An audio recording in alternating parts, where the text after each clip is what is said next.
Louvado seja Deus. Eu fico muito feliz com a oportunidade de estar com vocês para ministrar a palavra de Deus, que é o nosso bem mais precioso. E que Deus possa ser exaltado nessa noite na sua vida, na minha vida, grandiosamente, para a glória dele. Amém? Muitas vezes a igreja, ela não consegue entender quando vai num culto de poder, um culto de libertação, ou em qualquer culto, que eu falo que todo culto que Deus está presente é um culto de poder e um culto de libertação, amém? Porque o nosso Deus não mudou, Ele é o mesmo, onde Ele passa, onde Ele manifesta a sua presença, é impossível alguma coisa não acontecer. Muitas pessoas têm se preocupado em lutar contra o império das trevas, dão mais foco a lutar contra o diabo, ao invés de buscar atrair a presença de Deus. Se nós apagarmos todas as luzes aqui, amém? Estaríamos lutando contra as trevas, procurando alguém conhecido e não conseguiríamos identificar a sua face. Isso é lutar contra as trevas. Mas quando a luz acende, as trevas o quê? Fogem. Elas se dissipam. Então, ao invés de a gente botar foco na luta contra o inimigo, porque é uma luta natural que vai acontecer, você tem que colocar o seu foco onde? Em buscar a presença de Deus. Atrair a presença de Deus, porque a sua essência é a mesma de Jesus. Ele disse, eu sou a luz do mundo e vocês são a... Vocês não sabem? A luz do mundo. Vocês não têm que ficar brigando contra as trevas. Vocês têm apenas que brilhar. Por que muitas vezes nós não recebemos a nossa bênção? Porque nós não entendemos o princípio da palavra de Deus. Eu poderia pregar nesse culto qualquer dos milagres feitos por Jesus no Novo Testamento, qualquer uma das maravilhas que ele fez também no Velho Testamento, e nós teríamos um culto apoteótico falando daquilo que Deus é poderoso para fazer, e você sairia daqui empolgado, aleluia, e agora é minha vez, e Deus abriu os meus olhos, eu vi que o exército que está em volta do exército que me persegue é maior, que tem carros de fogo à volta de mim. Eu quero te lembrar que isso é verdade hoje, amém? Deus não mudou, mas é importante entender que quando nós olhamos as situações pela perspectiva de Deus, toda a nossa vida muda. O que é olhar uma situação pela perspectiva de outra pessoa? É buscar conselho. Vamos imaginar um filho que queira tomar uma decisão sobre a faculdade que vai fazer. Ele procura seu pai, a sua mãe, um tio, um amigo, um tutor, uma pessoa próxima e pergunta, e aí, o que você pensa a respeito desse curso? Essa pessoa vai falar o quê? A perspectiva dele a respeito daquele curso. E alguém vai casar, está apaixonado, mas antes do casamento ele resolve perguntar, seja o homem ou a mulher, mas e aí? O que você acha dele? O que você acha dela? E pergunta para o pai, para a mãe, para um amigo, enfim. É isso mesmo? Será que eu estou na direção certa? Todo mundo está entendendo que isso é uma coisa que acontece diuturnamente na nossa vida? E você recebe uma oferta de emprego, você está bem empregado, você é um líder de uma equipe, e recebe agora um e-mail te convidando para uma entrevista para uma empresa diferente, talvez um concorrente, ganhando um salário maior, tal, e você vai procurar alguém agora, um mentor, e vai perguntar para ele, e aí, o que você acha dessa proposta? Algum de vocês já passaram por isso? Sim? Em casa, em qualquer situação? Situação difícil com o filho, vai perguntar para a amiga, para o amigo, para o parente, para a tia, para a avó. E aí, o que você acha que eu devo fazer com essa situação? Isso é buscar conselho. Isso é tão importante na Bíblia, que quando Jesus foi prometido pelo Pai, numa das profecias de Isaías, no capítulo 9, verso 6, Deus diz assim, uma virgem conceberá e dará à luz, e o nome dessa criança será Maravilhoso Conselheiro, Deus forte, Pai da eternidade, Príncipe da paz. Pergunto para vocês, por que nós então temos tanta dificuldade em buscar a perspectiva de Deus para a tribulação? O tema dessa mensagem é a tribulação na perspectiva de Deus. Não a tribulação na sua perspectiva. Não a tribulação na perspectiva da dor. Não a tribulação na perspectiva do sofrimento, não a perspectiva da lamentação, não a perspectiva de que não serve para nada, não a perspectiva de que o que você acontece na sua vida não tem propósito, mas na perspectiva de um Deus que é conselheiro, na perspectiva de um Deus que nos orientou em todos os nossos caminhos. Então, quando eu olho agora para a provação, para a tribulação que eu passo, eu começo a me perguntar, então, Senhor, eu pergunto por quê ou eu pergunto para quê? O que você tem perguntado para Deus? Quem pergunta só por quê, sofre. Quem pergunta só por quê, sofre. Mas quem procura entender o para quê de Deus está ligado a um propósito inabalável de um Deus que é bom, de um Deus que é santo, de um Deus que te ama de tal maneira que deu o filho dele para morrer no seu lugar. E a Bíblia diz, ora, aquele que nem o seu próprio filho poupou, antes o entregou por você e por mim, como não te daria, como não me daria, como não nos daria juntamente com ele todas as outras coisas? Um Deus que dá o filho puro, santo, te negaria um emprego, te negaria a saúde, te negaria uma promoção, te negaria o resgate de um filho. Muitas vezes nós nos deparamos nos porquês e esquecemos dos paraquês. Mas eu quero ler com vocês um texto que está em Deuteronômio capítulo 8, verso 1 a 3, que nós vamos começar a elucidar algumas questões que dizem respeito a isso. Cuidareis de cumprir todos os mandamentos que hoje vos ordeno, para que vivais, e vos multipliqueis, e entreis e possuais a terra que o Senhor prometeu sob juramento aos vossos pais. Recordar-te-ás de todo o caminho pelo qual o Senhor teu Deus te guiou no deserto esses 40 anos, para te humilhar, para te provar, para saber o que estava no teu coração, se guardaria ou não os seus mandamentos. Ele te humilhou e te deixou ter fome, e te sustentou com maná que tu não conhecias, nem teus pais o conheciam, para te dar a entender que não só de pão viverá o homem, mas de tudo o que procede da boca de Deus viverá o homem. Amém? Deus começa a mostrar aqui os objetivos pelos quais ele provou o pessoal no deserto. O povo atravessou o deserto, passou inúmeras dificuldades, mas ele falou assim, eu estou fazendo isso, é para te provar, sim, é para te humilhar, é para abaixar sua bola, que às vezes você é muito altivo, você é muito soberbo, você acha que é autossuficiente, que você não precisa de mim, e eu preciso de abaixar sua bola para o seu bem, para que você entenda o que é viver na minha dependência. Mas eu não te abandonei no deserto, eu te levei lá, mas eu te sustentei com maná, eu te dei água, os seus pés não se incharam, eu te protegi, mas eu fiz tudo isso para saber o que estava no teu coração. Diga para você mesmo, não diga para o seu irmão, não. Diga para você. O que está no meu coração? Diga para você, o que está no meu coração? Só você e Deus sabe.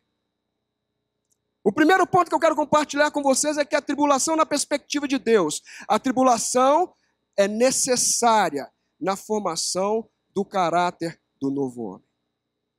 A primeira coisa que Deus estabelece é que quando Ele salva um homem, quando Ele resgata alguém pelo poder que há no nome de Jesus, no sacrifício vicário de Jesus, Ele transforma essa pessoa numa nova criatura e estabelece nela uma nova, o que é mentalidade, um novo modelo mental, uma nova forma de ver, uma nova forma de pensar, uma nova idiosincrasia, uma nova forma de agir, de comunicar com as coisas, de se relacionar com o mundo, porque agora ele não é mais o mesmo.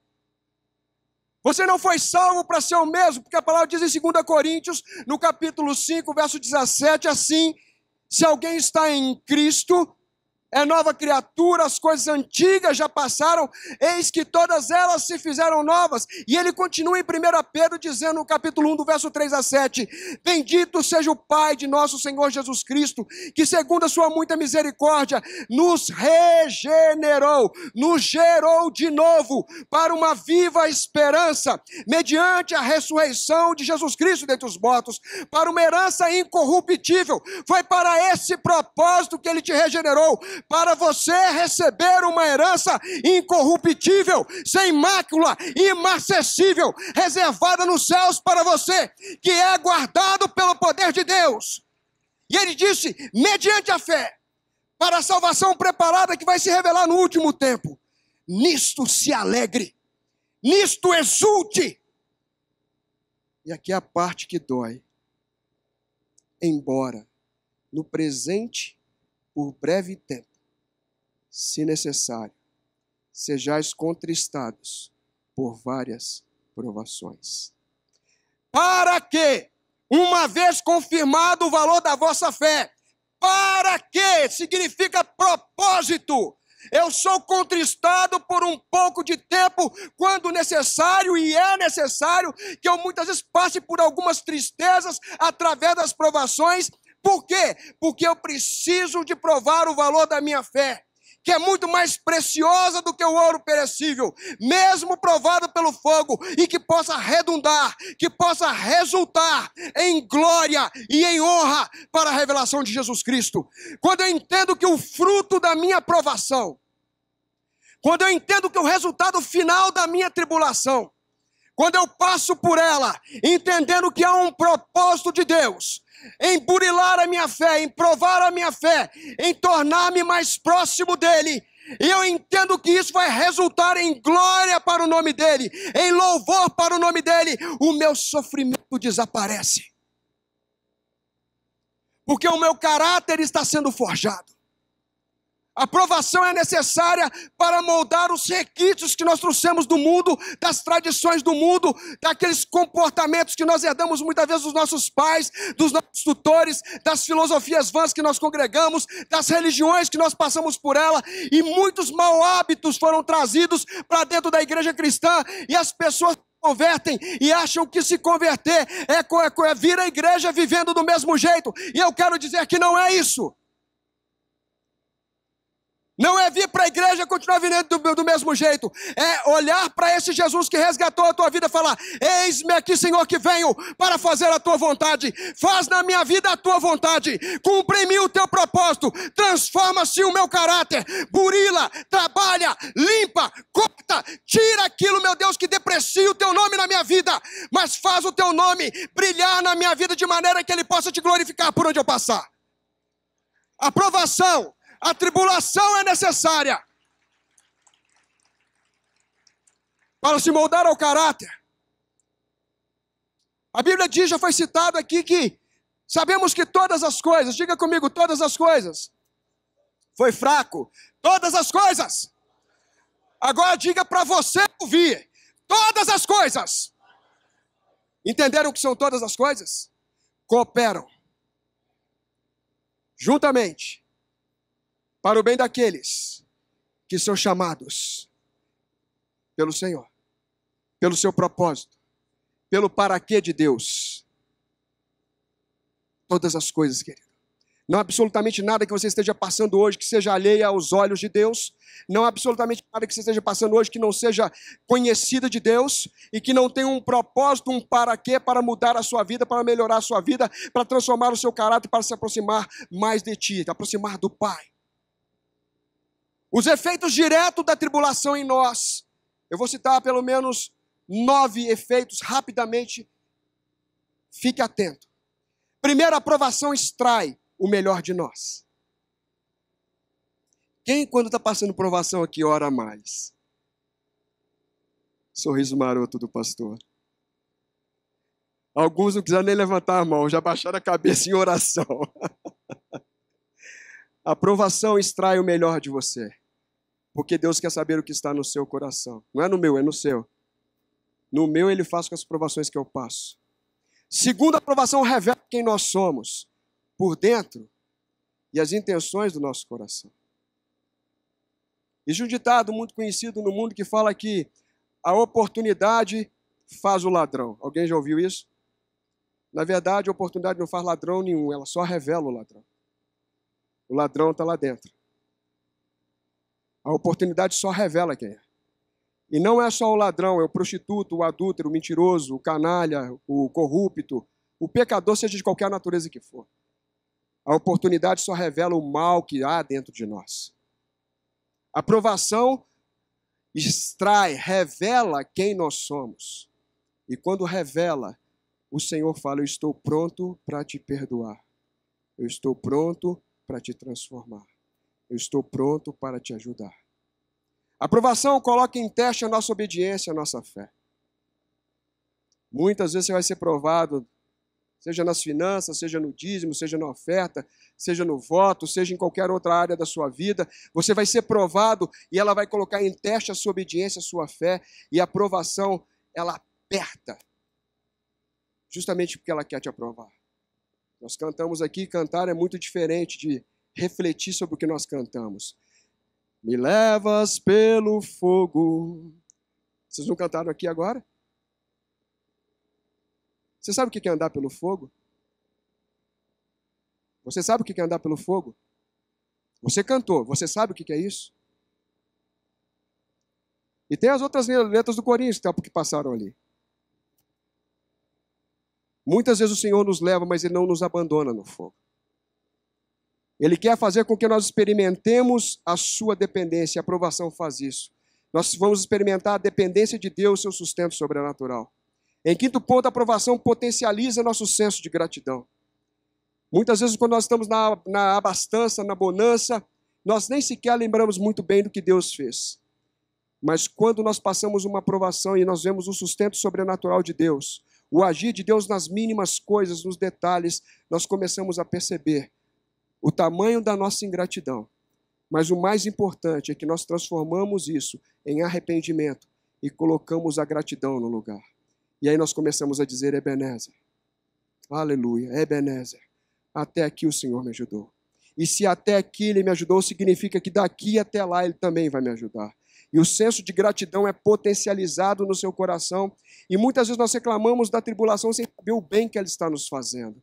Ela está construindo em nós um caráter forjado numa prensa, numa forja, melhor dizendo, numa bigorna. Às vezes te leva no fogo e tem pancadas, mas você vai sendo talhado como uma lâmina de uma espada, que era só um bruto, e agora vai tomando forma, vai tomando corte e vai criando propósito na sua vida. A aprovação trata da nossa soberba e da prepotência e nos reconduz à humildade. Quantas vezes, queridos? Quantas vezes o nosso nariz quase atingiu o céu?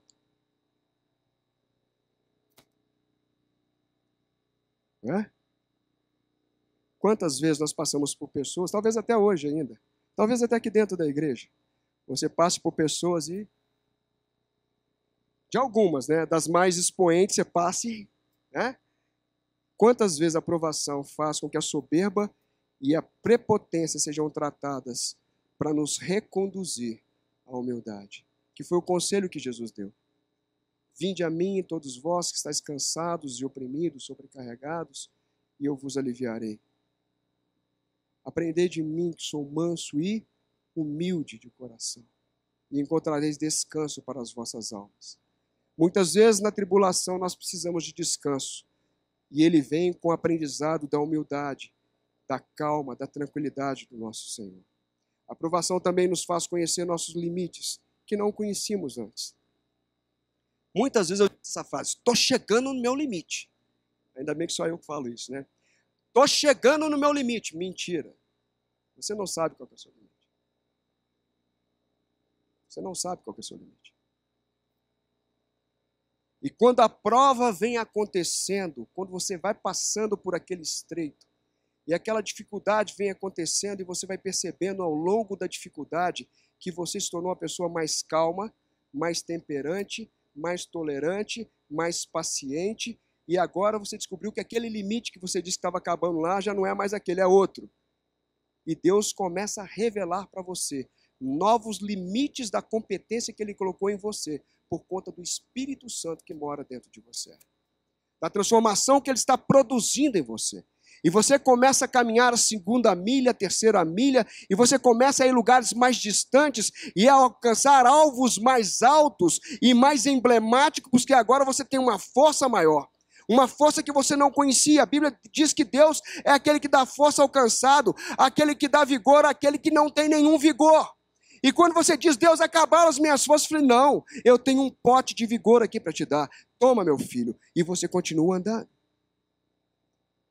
A aprovação também traz revelações e aprendizado de valor eterno. Quantas coisas você aprende no momento da provação, da tribulação, reveladas por Deus, como parte desse ensino que eu estou passando para vocês aqui agora, que você sequer tinha pensado. Eu sempre olhei a provação, a tribulação como uma coisa ruim. Mas quem disse que ela é ruim? Quem disse que ela é ruim? A provação traz proximidade e intimidade com Deus. Esse é o 9º ponto. Porque eu busco a Deus. Porque eu entendo que Deus não erra. Porque eu entendo que Deus é bom. Porque eu entendo que Deus quer completar uma obra no meu coração e a única pessoa que pode acelerar e facilitar esse processo para que essa bênção se complete na minha vida sou eu mesmo. Não é o pastor Daniel, não é o apóstolo Lamartine, não sou eu, não é o pastor Roger, não é o pastor Walter, não é nenhum dos pastores dessa igreja. Não somos nós que podemos acelerar a bênção de Deus na sua vida por causa de um culto de poder, não é isso. Não é a quarta profética que vai acelerar o processo de transformação na sua vida, mas é o poder da palavra que você recebe na sua vida e permite que ela entre em você e ela gere transformação. É a sua decisão de entender que a palavra de Deus tem todo o poder para transformar, para curar, para sarar, para renovar, para restaurar, para restituir aquilo que te foi roubado.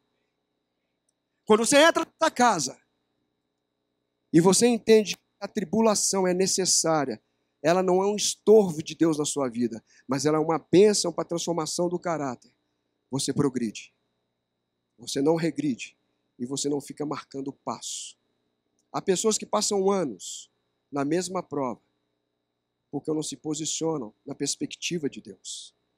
O segundo ponto que eu quero compartilhar com vocês é que a tribulação nos faz andar pelo mapa de Deus. Amém? Deus é sensacional. Quem crê nisso? Deus é sensacional. Deus, ele te dá um endereço, ele fala assim, olha, eu tenho um propósito para a sua vida, e eu quero que você chegue em um determinado lugar, e você fique escutando Deus falando através das pregações, das ministrações dos apóstolos, dos pastores, e eu quero que você alcance, que você avance, e você começa a ficar se perguntando assim, Deus, mas como eu vou fazer isso? A Bíblia diz que Deus nos dá o mapa. A provação, ela traz o ensinamento de como andar no mapa de Deus. Em Salmo 32, verso 8, a palavra de Deus diz assim, instruir-te-ei e te ensinarei o quê? Por que ele pode te ensinar o caminho? Porque ele é o caminho. E ele continua dizendo, e sob minhas vistas te darei o quê? Conselho. Eu te guiarei com os meus olhos. O mapa de Deus, em Provérbios 16, 9, diz assim, o coração do homem traça o seu caminho, mas o Senhor lhe dirige os passos. Deus é sensacional, irmãos. É como o pastor falou aqui, o Alan Martini falou semana passada, quando você está na presença de Deus, até quando você erra, você acerta. Quem pode entender essa frase, discerni-la, por favor, entenda e ensina. Ele não está querendo dizer que você vai viver no erro, está dizendo o seguinte, que quando você tem o coração em Deus, quer fazer o certo, até quando você erra, você acerta, porque o coração do homem faz planos, mas quem dirige os passos daquele que teme ao Senhor, daquele que teme a sua palavra é Deus. Você está indo mais para a direita, está te levando para a esquerda, está indo mais para a esquerda, ele te leva para a direita de novo. Ele te coloca no centro, porque é Ele que vai dirigir os seus passos, porque Deus tem um mapa. A provação faz você andar no mapa que Deus tem para você.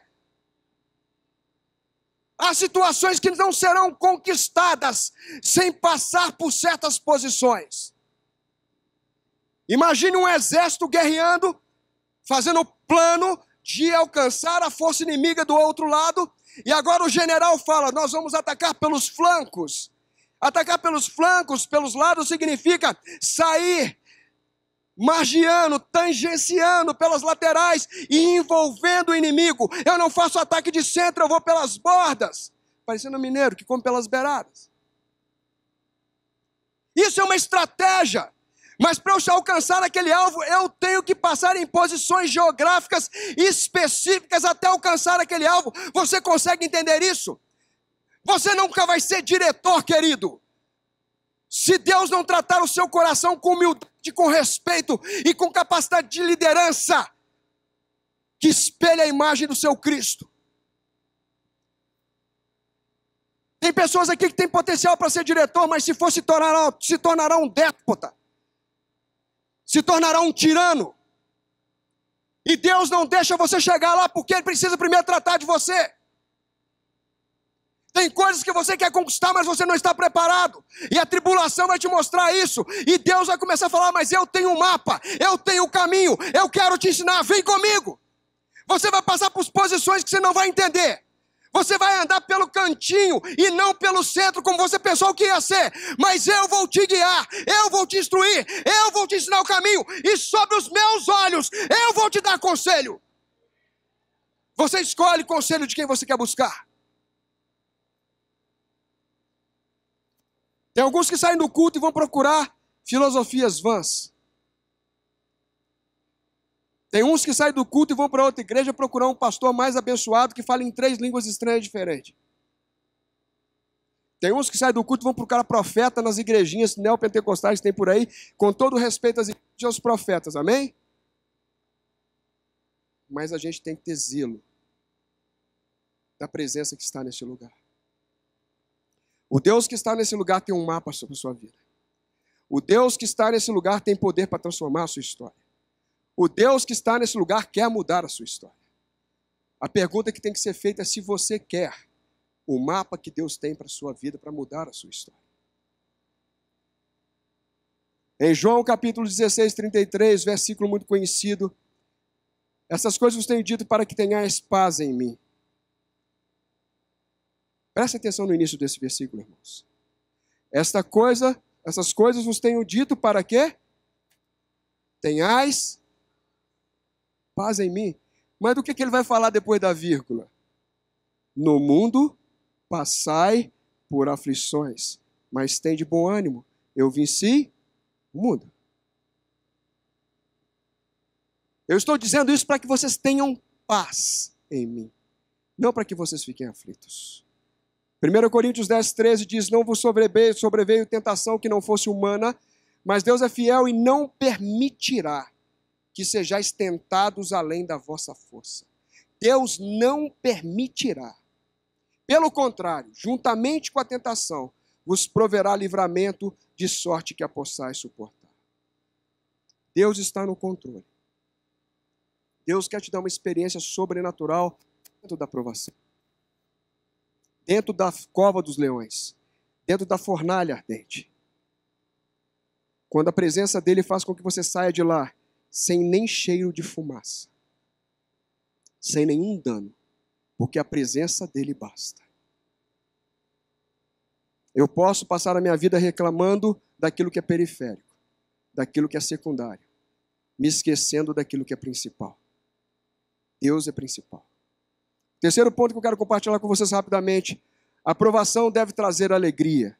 Deus não erra. Os textos que eu vou ler para vocês rapidamente aqui mostram a inerrância de Deus. A palavra de Deus não erra. A infalibilidade do nosso Deus que é todo-poderoso. E quando Ele dá esses conselhos para você, eu disse, é importante quando você busca conselho de alguém, saber se você confia nessa pessoa. Não foi o que eu comecei falando no culto, não foi isso? Você confia em Deus? Você confia em Deus? Então, se você procurasse Deus hoje e falasse, Senhor, o que eu devo fazer com a minha aprovação? Porque eu estou chorando todo dia. Se você se ajoelhasse hoje e perguntasse, Deus, o que eu devo fazer com essa prova que está me torcendo por dentro? E Deus te respondesse assim. Tiago 1, 2, 4. Meus irmãos, tende por motivo de toda alegria o passardes por várias provações, sabendo que a prova da vossa fé, uma vez confirmada, produzirá perseverança. Ora, a perseverança deve ter ação completa, para que, propósito, sejais perfeitos e íntegros, em nada deficientes. Significa que quando nós queimamos etapa, tem um monte de crente que sai lá na frente aleijado porque queimou etapa na aprovação. Foi citado o versículo aqui em Provérbios 29, 25, que fala que aquele que crê em Deus está seguro, mas aquele que crê no homem, o que ele arma? Ciladas. Ele vai procurar dar um jeitinho pela sua força. Mas aquele que crê em Deus está seguro. E quando eu passo pela provação e entendo que no conselho de Deus ele fala, não, fique alegre. Fique satisfeito, por mais que doa. Eu estou permitindo isso para que possa produzir perseverança em você. Você desistia muito fácil. Você se cansava muito fácil. Você largava as coisas pelo caminho muito fácil. E eu quero agora que você persevere. Permita que a perseverança tenha uma ação completa. Ela te leve até o final. Não desista no meio do caminho. Para que você possa ser perfeito e íntegro. E não saia dessa provação aleijado. Que você não saia dela deficiente.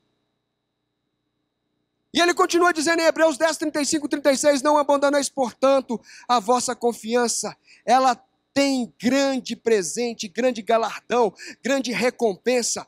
Com efeito, tendes necessidade de perseverança, para que, havendo feito a vontade de Deus, alcanceis a promessa. Qual que é a palavra que está em voga aqui, irmãos? Mas ele diz que a aprovação produz o quê? A tribulação produz o quê? E aqui está dizendo que nós precisamos do quê? Então, querido, aquilo que você precisa para vencer, para cumprir todo o propósito e depois tomar posse do prêmio de Deus para a sua vida, que é a perseverança, será produzido na provação, na tribulação. Não olhe para você como um coitado, como um abandonado, como se Deus tivesse esquecido, que Deus não te esqueceu. Ele é seu pai. Ele é seu pai. Ele não te esqueceu, ele não te abandonou. Ele simplesmente está forjando o seu caráter para que você possa entender que algumas coisas são necessárias para que você tenha maturidade de receber a sua bênção por completo, para que você alcance a promessa por completo, para que você não termine a provação deficiente. E ele continua dizendo em Filipenses 4:4, alegrai-vos sempre no Senhor. Alegrai-vos sempre no Senhor. Outra vez vos digo, alegrai-vos.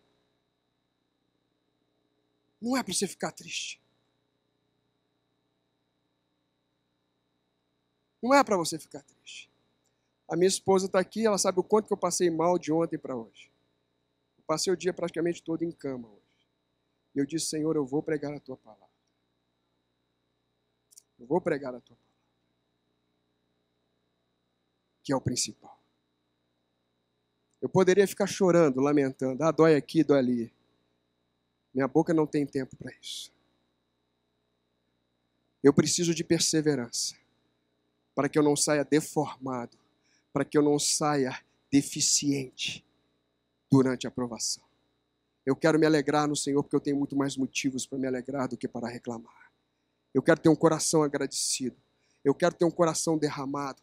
Eu quero ter um coração humilde. Eu quero ter um coração prestativo, um coração amoroso. Eu não quero ter nariz empinado, porque eu sei que o único que é digno de honra e glória nesse lugar é o nosso Deus. Eu quero tratar os meus irmãos iguais e, pelo contrário, eu quero considerá-los superior a mim mesmo. Porque quem sou eu para que o Senhor olhe para mim e me trate como Ele me trata? Quem sou eu? O único motivo dele me tratar assim é por Jesus Cristo. Eu quero olhar para vocês com dignidade, com respeito. Eu quero olhar com respeito para a sua aprovação, mas eu não posso me furtar a responsabilidade de dizer para você, se não se faça de coitadinho. Não se faça de pequenininho. Não se torne refém daqueles que gostam de escravizar a sua alma para que você seja dependente de pessoas e de ícones espirituais desse mundo. Eu estou cansado de ver o termo homem de Deus usado inadequadamente. Ah, ali tem um homem de Deus. Espera aí, você não é homem de Deus? Você não é homem de Deus? Você não é mulher de Deus? Diga para mim, você é homem de Deus? Homens, me respondam, você é homem de Deus? E você, mulher, você é mulher de Deus? Então não procure Deus fora de você. Procure dentro. Ele te capacitou para vencer. Ele quer fazer da sua vida um testemunho para esse mundo. Ele quer revelar a glória dele, o poder dele através da sua vida, porque a Bíblia diz que ele pode fazer infinitamente mais do que nós pedimos ou pensamos, conforme o seu poder que opera através de nós.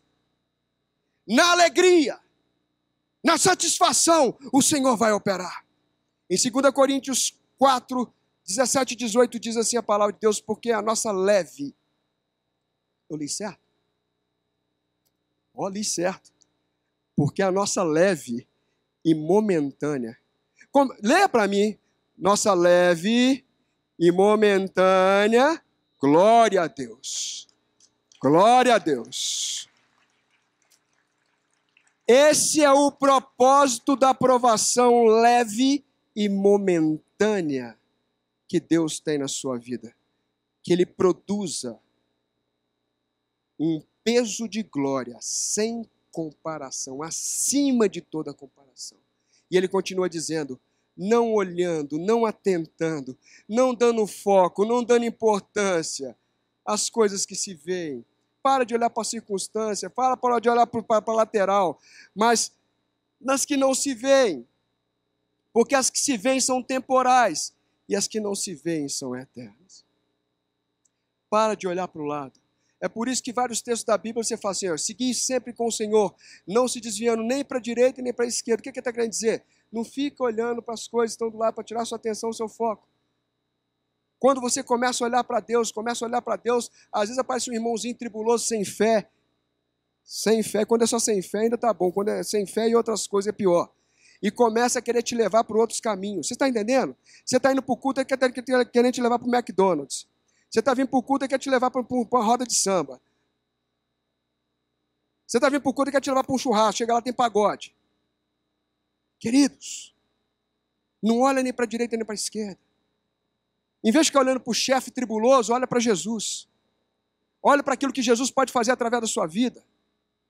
Concentre-se no Deus que vive em você. Porque a recompensa que Ele tem para você está acima de toda a comparação. Eu quero encerrar com o último ponto dizendo que a aprovação é produtiva. A tribulação, a provação, ela é produtiva, ela gera frutos. Deus sempre acrescenta. Deus sempre acrescenta. A palavra de Deus diz em Provérbios capítulo 10, verso 22, que Ele nos abençoa com a bênção de Jeová, aquela que sempre enriquece e jamais traz desgosto, jamais acrescenta dores. Essa é a bênção de Deus, ela sempre enriquece. Diga para você, a bênção de Deus na minha vida sempre me enriquece. Deus sempre me acrescenta. Você acha que Deus não sabe da sua provação, da sua tribulação? Você acha que Deus não deu anuência para que você fosse provado? Você acha que está sendo provado a revelia da vontade de Deus? Não, né? Todo mundo tem consciência que não é assim? Então adore.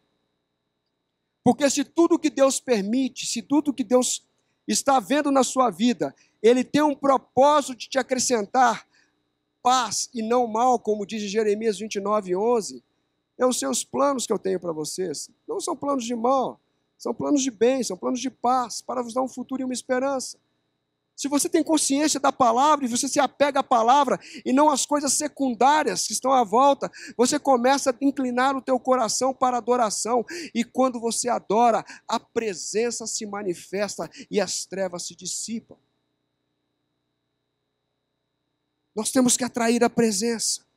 Eu quero ler Romanos 5, 3-5, que diz assim: e não somente isso, mas também nos gloriamos, prestem muita atenção nesse versículo que ele é a chave, também nos gloriamos nas nossas próprias tribulações. Jesus. Alguém vai na tua casa, né? E tem gente que é assim, poxa vida, ganhei um prêmio.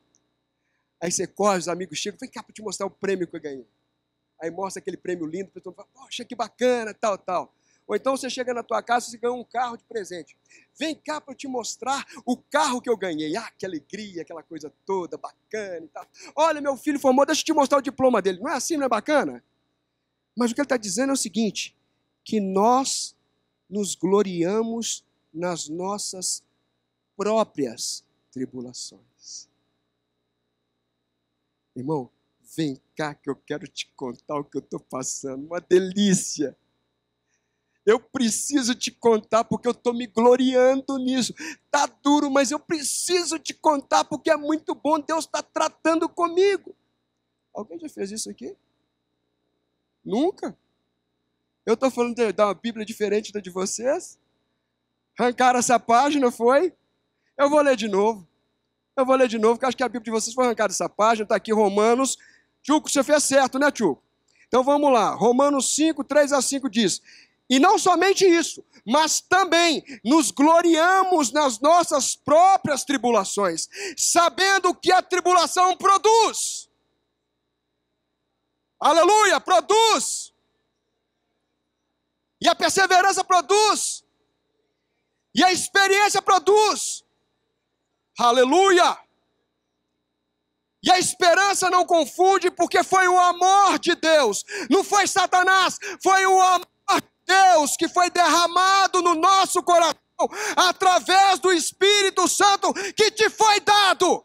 Ele te deu o Espírito Santo, que é a revelação do amor dele para a sua vida, para que você tenha a capacidade de se gloriar nas suas tribulações. E quando você passa por ela, quando você vive, quando você segue, ela começa a produzir. Ela é produtiva na vida do crente que entende, ela é produtiva na vida do crente que olha pela perspectiva de Deus e não pela perspectiva do mundo, pela perspectiva das filosofias vãs. Ela começa a ter perseverança e ele começa a ver: olha, eu desistia pelo meio do caminho, agora eu não desisto mais.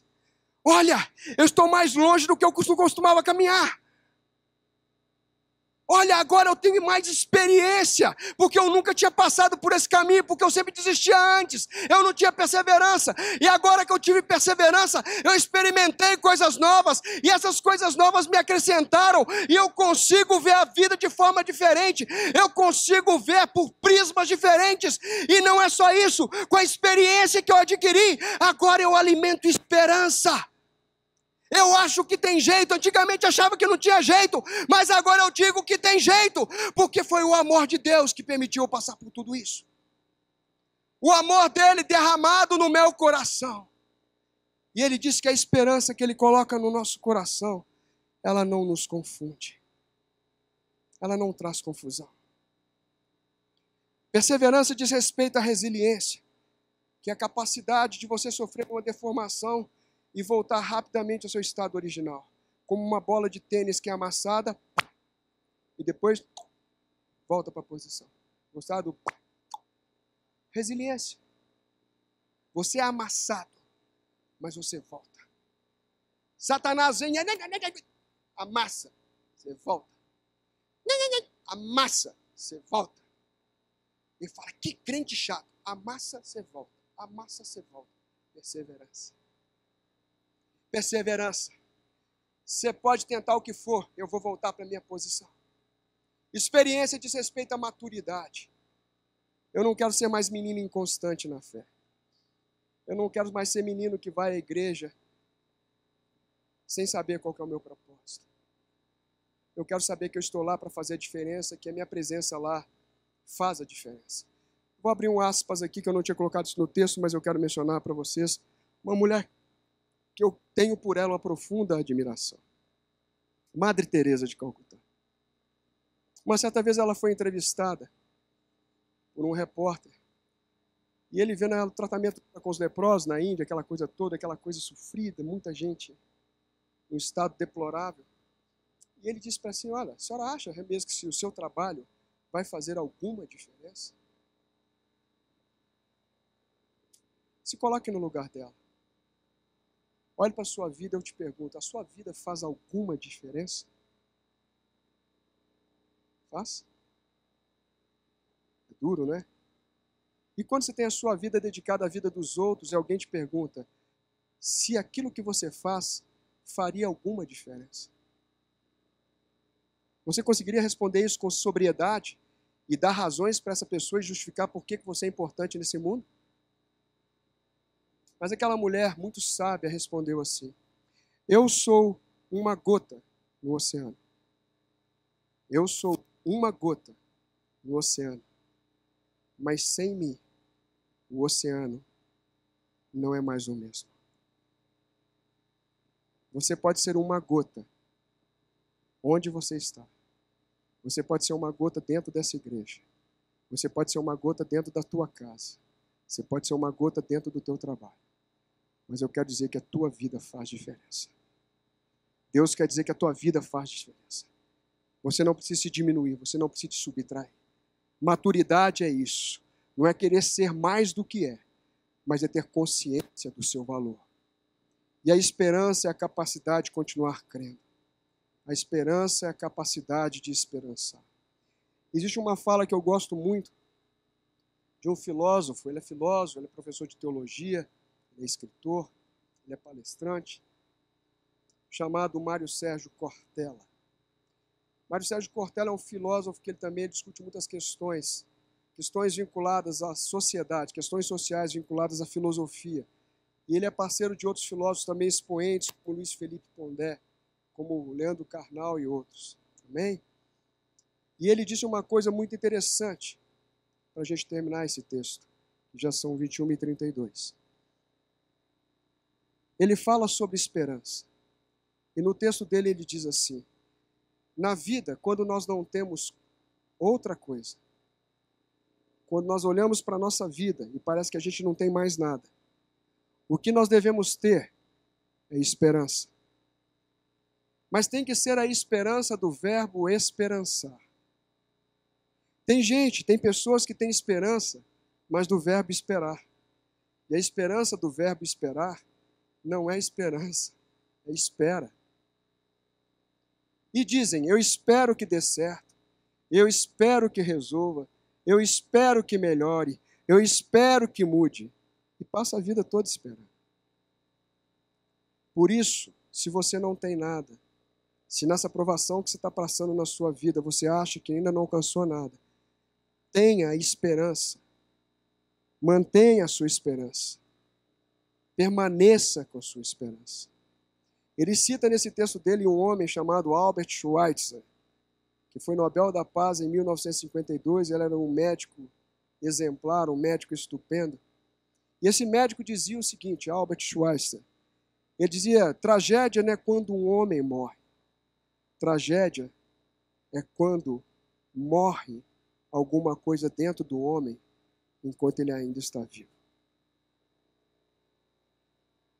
Vocês entenderam? Tragédia é quando você deixa morrer dentro de você alguma coisa enquanto você ainda está em vida. Enquanto você tem vida, tem esperança. Enquanto você tem vida, porque a palavra de Deus diz que as misericórdias do Senhor se renovam a cada manhã, elas são a causa de nós não sermos consumidos, porque a sua misericórdia não tem fim. Por isso, esperançar significa ir atrás, buscar, não desistir. Nós temos que ter esse verbo esperançar para gerar esperança.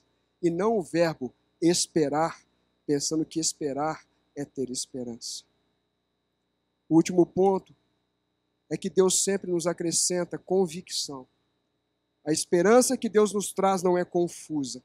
E em Hebreus 11:6 ele diz assim: de fato, sem fé é impossível agradar a Deus, porquanto é necessário que aquele que se aproxima de Deus creia que Ele existe e que Ele se torna.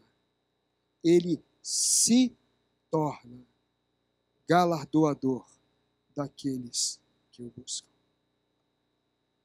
Deus se torna o quê? Presenteador. Amém? Ele se torna, ele passa a ter essa posição de presenteador. Mas para quem? Para quem? Eu paro de lamber feridas. Eu paro de chorar. E eu entendo essa palavra como um conselho de Deus. Eu passo a olhar a tribulação agora por uma nova perspectiva. Eu passo a olhar a provação e a tribulação pela perspectiva de Deus, e eu entendo que Ele vai melhorar o meu caráter. Eu entendo que Ele tem um mapa para eu seguir. Eu entendo que Deus está me conduzindo nesse processo. Eu entendo que Ele vai gerar alegria no meu coração. E eu entendo que eu serei produtivo e não deficiente. Amém?